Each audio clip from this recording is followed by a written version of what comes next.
کیا آپ خود کو ایک سب میرین کے اندر رہنے کا تصور کرتے ہیں؟ سننے میں تو یہ کافی خوشگوار لگتا ہے، لیکن حقیقت میں یہ بالکل خوشگوار نہیں ہوتا۔ اسامہ فیکٹس میں آپ کو خوش آمدید۔ آج ہم بات کریں گے ایک ایسی ریئل سٹوری کے بارے میں جس میں ایک شخص اس کی سب میرین ڈوبنے کے بعد کیسے زندہ رہا، جبکہ اس کی سب میرین کی گہرائی 171 فیٹ تھی۔ تو آئیے شروع کرتے ہیں۔ ایک سب میرین میں رہتے ہوئے اس بات کا بہت زیادہ امکان ہے کہ آپ کچھ ہفتوں یا مہینوں تک سورج کو نہ دیکھ سکیں یا اس کی گرمی محسوس نہ کریں۔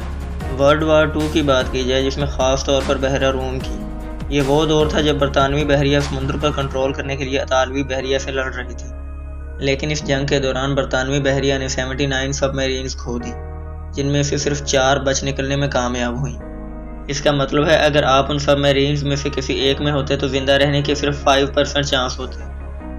ان 4 کامیاب فراروں میں سے سب سے شاندار پریسیس سب میرین کی کہانی ہے، جس میں ایک انسان زندہ بچ پایا۔ اس سب میرین کو HMS پریسیس سب میرین کہتے ہیں، جو کہ الیگزینڈرا برٹش ایجپٹ میں کام کرتی تھی۔ اس کا بنیادی کام خفیہ طور پر مالٹا کے جزیرے تک سامان پہنچانا تھا۔ 26 نومبر 1941 کو جب یہ سب میرین اضافی سامان لینے کے لیے مالٹا سے اسکندریہ واپس آئی تو 6 دسمبر کی رات کو پریسیس سب میرین کفالونیا کے ساحل پر ایک مائن سے ٹکرا گئی اور وہیں ڈوبنے لگی۔ اس وقت سب میرین میں 61 پیسنجرز موجود تھے، جن میں سے 59 عملے کے ارکان تھے اور باقی 2 مسافر تھے۔ ان 2 مسافروں میں جان کیپس نامی شخص ایک ایسا آدمی تھا جو پوری سب میرین میں واحد زندہ بچ گیا۔ اس کی کہانی کچھ یوں ہے۔ جب سب میرین مائن سے ٹکرائی تو وہ ٹارپیڈو ٹیوب میں ایک عارضی بنک میں آرام کر رہا تھا۔ زوردار دھماکے سے وہ چونک گیا۔ دھماکے کے بعد پوری سب میرین کی روشنیاں چلی گئی۔ جب سب میرین مکمل طور پر ڈوب گئی تو اس کی سطح سمندر سے گہرائی 170 فیٹ تھی۔ کافی دیر تلاش کرنے کے بعد کیپس کو آخرکار ایک ٹارچ مل ہی گئی۔ اندھیرے کی وجہ سے اسے کچھ نظر نہیں آ رہا تھا، لیکن وہ سب میرین کے انجن روم میں جانے میں کامیاب ہو گیا۔ اس نے انجن کا کمرہ ڈھونڈتے ہوئے کم از کم 1 درجن مردہ لوگوں کی بکھری ہوئی لاشیں دیکھیں، تاہم وہ زیادہ دور نہیں جا سکا کیونکہ دوسری طرف کا کمرہ پہلے ہی پانی سے بھرا ہوا تھا۔ وہ 3 اور آدمیوں کو تلاش کرنے میں کامیاب ہو گیا، جن کو وہ انجن روم میں اکٹھا کر کے لایا تھا۔ اس کے بعد وہ کمرے کے بالکل اوپر واقع اسکیپ چیمبر میں چلے گئے، جہاں انہیں 2 اسکیپ سوٹ مل گئے۔ اسکیپ سوٹ مل جانے پر ہم یہ نہیں کہہ سکتے کہ ان کی جان بچ جائے گی، کیونکہ اسکیپ سوٹ صرف 100 فٹ تک ہی استعمال کیے جا سکتے ہیں۔ ان اسکیپ سوٹس کی گیجز ٹوٹ چکی تھیں، اسی وجہ سے وہ 270 فٹ گہرائی دکھا رہے تھے، جبکہ سچ یہ ہے کہ وہ سطح سمندر سے 171 فیٹ نیچے تھے، یعنی انہیں بغیر آکسیجن کے 71 فیٹ تیرنا پڑتا ہے۔ دیکھا جائے تو آج تک کسی نے ایسا نہیں کیا تھا۔ وقت کے ساتھ ساتھ سب میرین میں آکسیجن لیول کم ہوتا جا رہا تھا۔ کیپس کے پاس رم کی بوتل سے ایک اور گھونٹ لینے کے علاوہ کوئی چارہ نہیں تھا۔ اسکیپ چیمبر میں پانی بھرتا جا رہا تھا، جبکہ خوش قسمتی سے کیپس ایک بولٹ کو کھولنے میں کامیاب ہو گیا۔ اس نے خود باہر جانے سے پہلے باقی 3 آدمیوں کو باہر دھکیل دیا۔ بولٹ سے باہر نکلنے کے بعد ایک اور مسئلہ سامنے آ رہا تھا۔ بہت زیادہ گہرائی کی وجہ سے انسان کے لنگز ہائی پریشر کی وجہ سے کنٹریکٹ نہیں کر پاتے، جس کے نتیجے میں شدید درد، پیرالائسس اور یہاں تک کہ موت بھی واقع ہو سکتی ہے۔ اب ان کے پاس 2 راستے تھے، یا تو وہ بولٹ میں کم آکسیجن کی وجہ سے مارے جائیں یا ہائی پریشر کی وجہ سے مارے جائیں۔ دسمبر کی ایک سرد رات میں اگرچہ یہ کیپس ہی تھا جو سمندر کی سطح تک پہنچنے میں کامیاب ہوا، اس کے پھیپھڑوں میں شدید درد ہو رہا تھا۔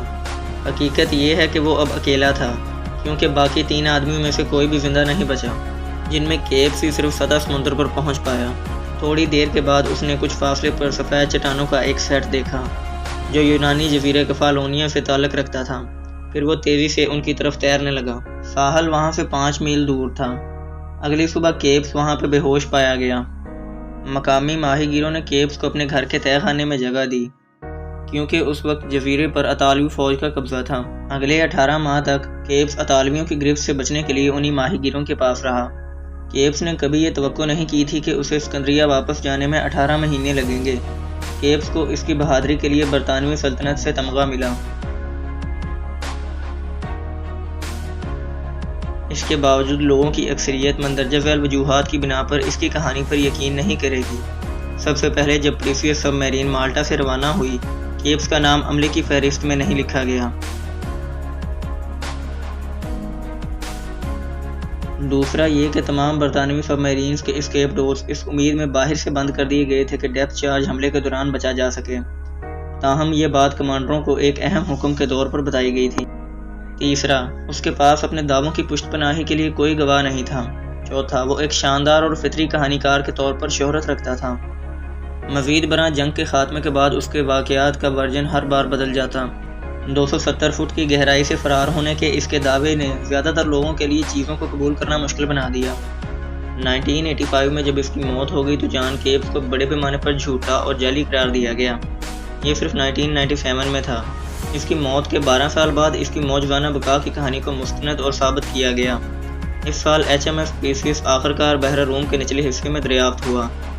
پریسیس سب میرین میں غوطہ لگانے کی ایک سیریز کے بعد محققین خالی ٹارپیڈو ٹیوب کو تلاش کرنے میں کامیاب ہو گئے، جسے کیبس نے اپنا بنک بنایا تھا۔ اس کے علاوہ وہ اسکیپ پیچ کارڈ بھی بالکل اسی طرح کھل گیا جیسا کہ اس نے بیان کیا تھا۔ انہوں نے رم کی وہ بوتل بھی دیکھی جس سے کیبس نے دعویٰ کیا تھا کہ اس نے کمپارٹمنٹ سے نکلنے سے پہلے آخری کلپ لیا تھا۔ کیبس جس گہرائی پر واقع تھا وہ 171 فیٹ ثابت ہوئی اور 270 فٹ پڑنے والی گیجز دریافت ہوئے اور ٹوٹے ہوئے ثابت ہوئے۔ پریسیس کا ملبہ بالکل اسی طرح دریافت ہوا جس طرح کیبس نے بیان کیا تھا۔ اس سے سب میرین کے واحد زندہ بچ جانے والے کے طور پر اس کا دعویٰ درست ثابت ہوا۔ تاہم یہ افسوسناک ہے کہ وہ پہلے ہی مر گیا، اس سے پہلے کہ وہ پہچان پا سکے جس کا وہ حقدار تھا۔ پریسیس کے ملبے کی دریافت نے مورخین کو وہ تمام ثبوت فراہم کیے جن کی انہیں جان کیبس کی غیر معمولی بقا کی کہانی کی تصدیق کرنے کے لیے ضرورت تھی۔ امید کرتا ہوں آپ کو یہ ویڈیو پسند آئی ہوگی۔ مزید ایسی ویڈیوز کے لیے ہمارے چینل کو سبسکرائب کریں۔